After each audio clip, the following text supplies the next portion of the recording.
Greetings, APUSH scholars, for our review on Unit 6, Causes of the Civil War. Looking at the review sheet from top to bottom, what was Manifest Destiny and what part did President James K. Polk play in it?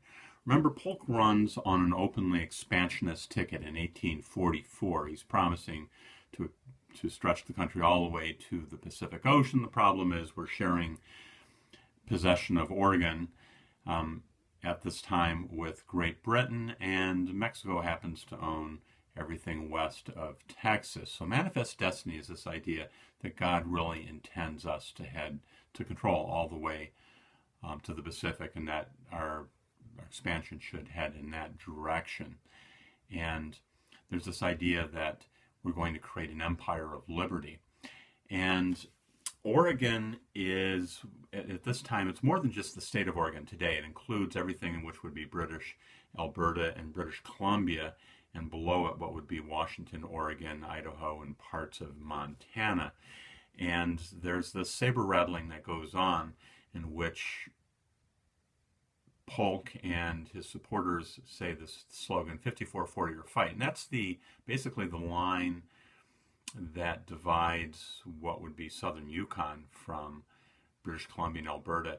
And as we fall into war with Mexico, we're going to sign the Oregon Treaty, which will divide Oregon in half, basically at the 49th parallel, an extension of that convention of 1818. As far as Mexico goes, remember, there's two conflicts here. There's one in the 1830s, where Texas rebels successfully against Mexico, and they become the Lone Star Republic for about a decade. And then there's a second conflict in the 1840s. And this happens when President Tyler's going out the door. He's going to annex Texas. This will be confirmed by the Congress under the incoming President Polk, who, remember, is running on this expansionist ticket. And there's going to be an argument over the southern border with Mexico. The United States saying it's the Rio Grande, and the Mexicans saying it's farther north at the Rio Nueces, or the Nueces River.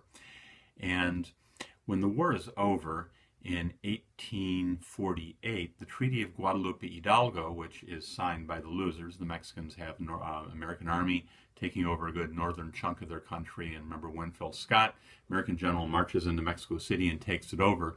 Mexicans signed this surrender of what becomes called the Mexican Cession. And the Mexican Cession is that land basically between Texas and the Pacific. Will include California, New Mexico, Arizona, and what today we would call sort of Colorado and Nevada. And the big question that's going to come up is, what is the status of slavery in this area? This becomes especially acute when gold is discovered in 1848, the year after the Treaty of Guadalupe is signed, and within a year you have 100,000 settlers in California asking for statehood, and they're asking to come in as a free state. Furthermore, the Wilmot Proviso, David Wilmot of Pennsylvania, gets the House to pass a bill which says there will be no slavery in land ceded by Mexico, and this is not tolerable to the South, which does not pass this in the Senate. This is very similar to the Talmadge Amendment, which would have prohibited slavery in Missouri or any territory coming out of the previous Louisiana Purchase.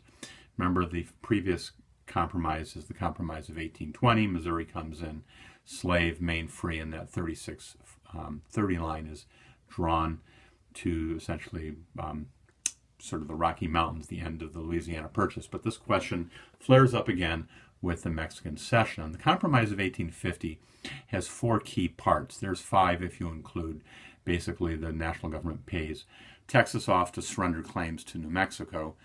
But the key parts here are the North gets two things.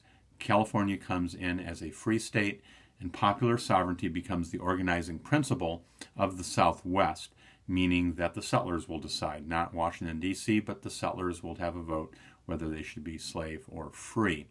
And the South is going to get I said that wrong. The North is going to get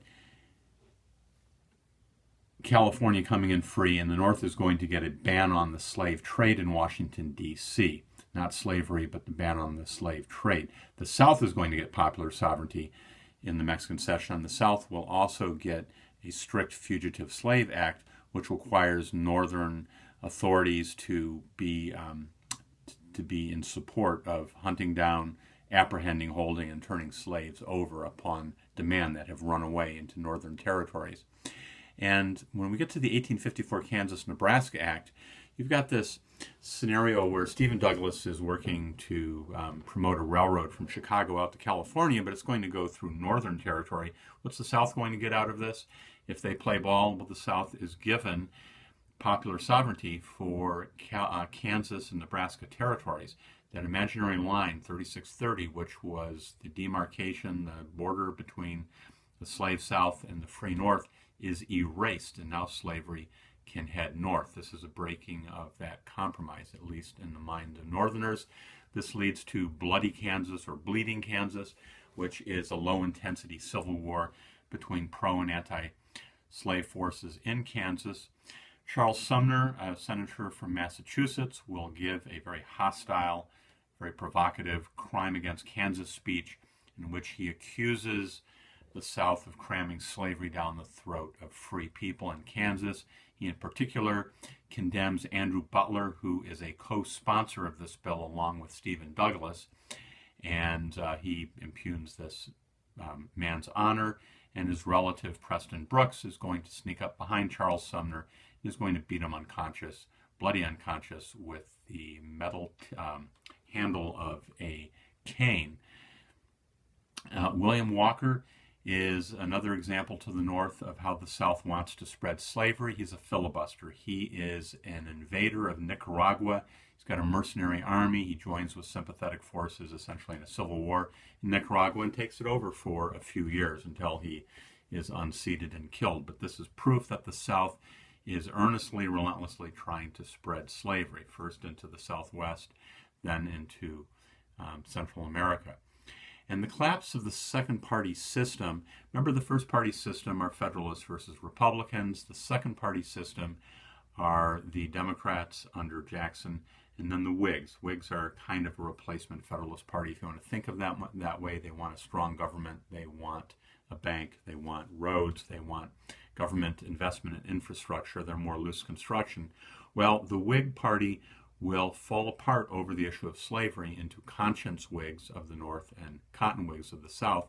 What's going to replace this is the new Republican Party, which has one key platform, and that is no expansion of slavery into the territories. The Republican Party is a loose construction. It is a pro-business, pro-industry party, and they want high tariffs, for example. But the key thing is the Republicans are going to pick up the conscience Whigs. They're going to pick up anti-slavery Democrats.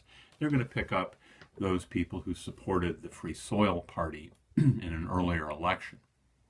Harriet Beecher Stowe is the author of Uncle Tom's Cabin, and this is an abolitionist book, which is later turned into a play, and it's going to hit Northerners in their gut, in their hearts, emotionally.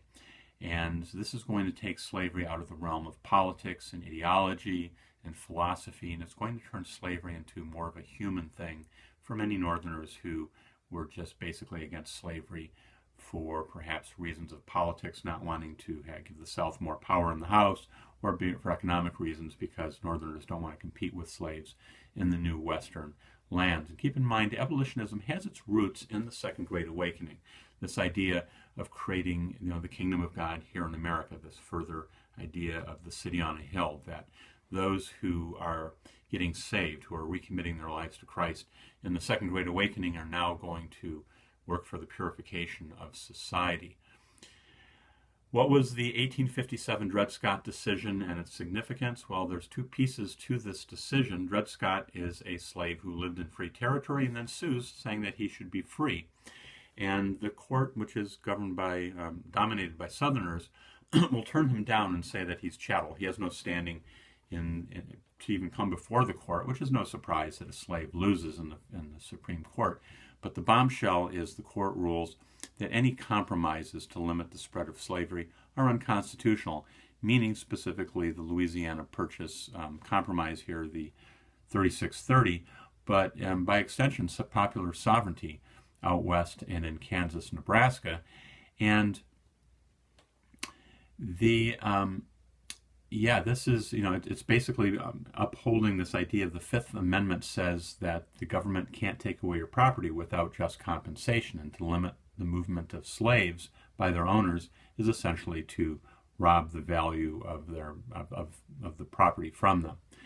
What happened at Harper's Ferry in 1859? Remember John Brown? He's in Bleeding, Kansas. He goes out there with other like-minded men, and he's going to kill 5 settlers in the Potawatomi Creek Massacre. He's an abolitionist. He's passionately against slavery. He's willing to kill whites who have slaves.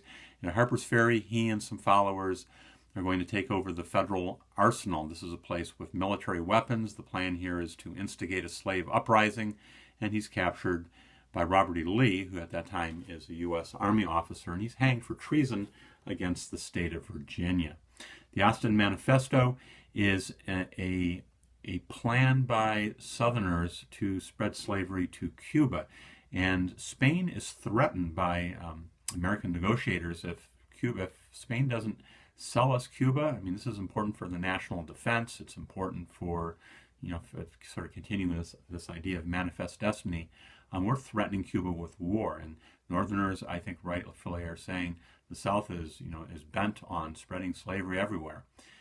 Maybe a complexity thing here, if you're ever writing an essay on this, would be later on we do go to war with Spain over Cuba, although for different reasons, in 1898. 1858, the Lincoln-Douglas debates. Lincoln and Douglas will be debating slavery, which is kind of interesting since Illinois is a free state, but this is giving them both national prominence. They will both run for president in 1860.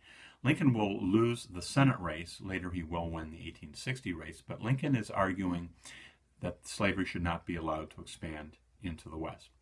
And Douglas is going to argue for popular sovereignty. But if you look at the date here, this is a year after the Supreme Court has just ruled in Dred Scott, you can't have popular sovereignty. You can't have any limits on the movement to slavery. So Lincoln asked at Freeport, how can you believe in popular sovereignty when you can't have any limits on slavery?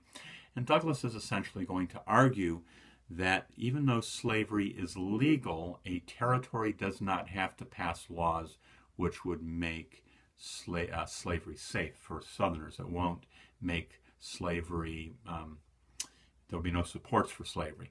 For example, and he doesn't say this in the Freeport Doctrine, but you can imagine you move your slave into some place like Nebraska or someplace like that, and there's no laws saying you can't teach slaves. There's no laws saying that slaves can't travel without a pass. There's no laws that punish slaves. There's no laws keeping them off a jury. You could have these laws, free people could pass laws that would make it kind of ridiculous to bring a slave into an area where there would be no social, legal, or political support. 1860, you should know, the 4 parties that run candidates, the Democrats split, and they're going to lose the elections because of this. The Northern Democrats who support popular sovereignty will run Stephen Douglas. The Southern Democrats will run John Breckinridge, who believes slavery should spread everywhere. Constitutional rights, not wrong. In fact, it's a positive good. You've got a constitutional union candidate, John Bell, will argue that we need to just keep talking. We're all the grandchildren of Revolutionary War, grandparents, and we're Americans. We need to not go to war. There's some compromise that we still need to work for. And the winner, of course, is Lincoln. Lincoln will win because he has the most electoral votes. Now keep in mind here, this is an amazing election. Lincoln is kept off of the ballot in 11 southern states, and yet he still wins. He wins. This shows that the South, as far as electoral college, as far as population, cannot stand against a politically dominant North. So South Carolina and the other southern states are going to issue declarations of secession after this 1860 election. And one of the biggest misconceptions, very common in American history classes and among conservative American voters, is that somehow this secession is about states' rights dealing with the tariff. That's what was dealt with in the 1830s. If you read these state secessions, and these are short documents, none of them are longer than a page or two. They are all about slavery, all about the extension of slavery, all about the criticism of slavery, all about, they state that secession is about slavery, in particular the issue of the West. So the reason for secession is you've got a president who they kept off their ballots. Okay, the South is becoming more and more of a police state. This isn't about human freedom. There's censorship. There's you can go to jail for bringing in abolitionist literature, and Republicans can't put a candidate on the ballot, and yet they lose. In fact, the other candidates have twice as many votes as Lincoln, and yet Lincoln wins the majority of the electoral votes. States' rights is this issue that the states have a right to say no to any federal law within their borders which is unconstitutional. Think of the Alien and Sedition Acts, think of the nullification crisis over the tariff. But at this point, the states are going to say the government is made by a compact theory. The government was made at the Constitutional Convention, not by the people, but by the states, and the states are basically quitting. They're going to form their own government, which will be the Confederacy. Remember, Confederacy is where the states are more powerful than the national government. And James Hammond has a famous quote, "Cotton is king." The South is very confident that economically they'll be able to pull this off because the feeling is cotton is so essential for the world economy, for the European, and specifically the Brits have millions who are working in the mills, and that they're expecting Britain to give them diplomatic recognition and military support. And you'll see when we talk about the next unit, this does not happen for various reasons. Some last thoughts here on the apology or the defense or the justification of slavery. And other than this idea of racial inferiority, you do have the argument of what's called the mudsill theory. And that is there's just always somebody's got to do the dirty work. Somebody's got, for civilization, for progress to take place, somebody has to do the hard work. And that's just the way it is.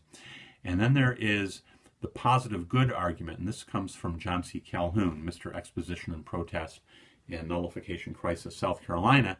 He says slavery is not just something that is unfortunate, but it's something that's a positive good, that the slaves are taken care of in this paternalistic society where their needs are met, unlike wage slavery in the North, where life is just as hard, only you don't get free clothing and food and shelter and basic care and a place to stay when you're old. The argument here is that slavery is good for the economy, it's good for slaves, it's good for whites, makes them more caring, more beneficial. And of course, this is all nonsense. Slavery is built upon the brutality, the torture of human beings, and the rape of Southern women, Southern black women. So slavery, though, is argued to be a positive good. And the South knows this isn't really true because after the Nat Turner Revolt in 1831, you've got draconian slave codes limiting slaves. There's this fear that all is not really well. And you see this in the secessionist documents justifying succession, that the abolitionists are trying to stir up the slaves. Why would they be stirred up? Well, anyhow, enough editorial comment. Signing out.